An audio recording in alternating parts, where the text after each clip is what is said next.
This is a 32 years old man, male pattern hair loss level 3, did hair transplant 2 weeks ago. The technique here is Smart FUE. This is the design, and he wished to level down about 2 cm down.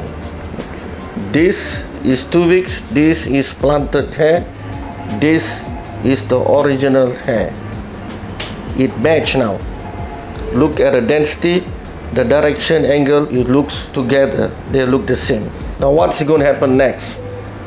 Some graft may grow directly, but most of them going to start to shed.